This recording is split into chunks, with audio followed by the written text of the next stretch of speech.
L'homme ne vivra pas de pain seulement, mais de toute parole qui sort de la bouche de Dieu. Voici votre moment de méditation quotidienne.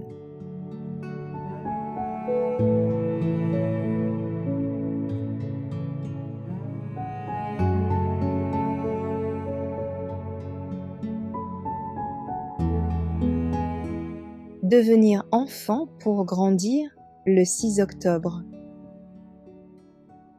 Laissez venir à moi les petits enfants, et ne les empêchez pas, car le royaume de Dieu est pour ceux qui leur ressemblent. Marc chapitre 10, verset 14.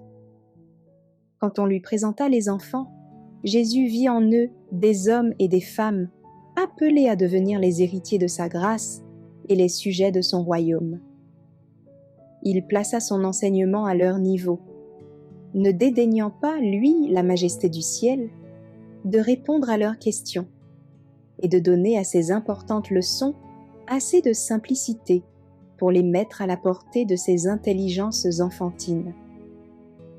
Il jeta dans leurs esprits des semences de vérité qui, plus tard, devaient lever et porter du fruit pour la vie éternelle. Aujourd'hui encore, ce sont les enfants qui sont le plus accessibles aux enseignements de l'Évangile.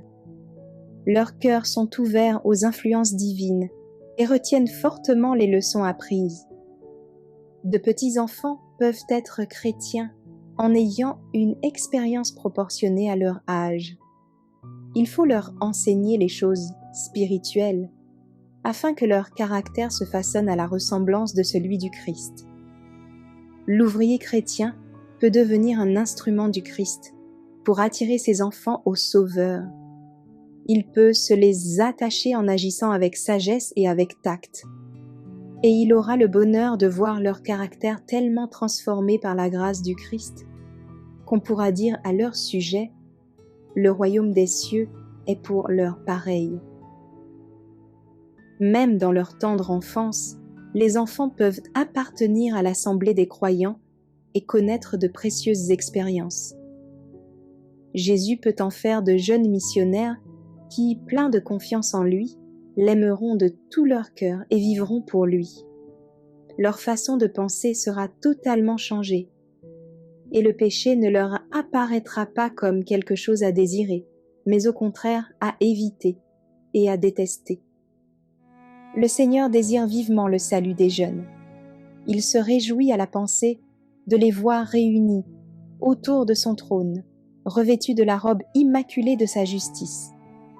Il soupire après le moment où il pourra placer sur leur tête la couronne de vie, où il entendra leur voix joyeuse se mêler aux chants de victoire qui, donnant gloire, honneur et majesté à Dieu et à l'agneau, retentira sans fin dans les parvis célestes.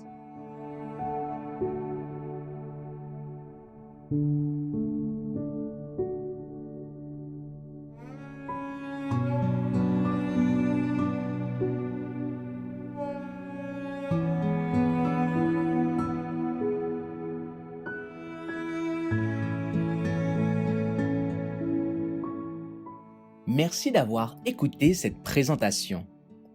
Assurez-vous de nous rejoindre demain pour votre moment de méditation quotidienne avec lereste.org.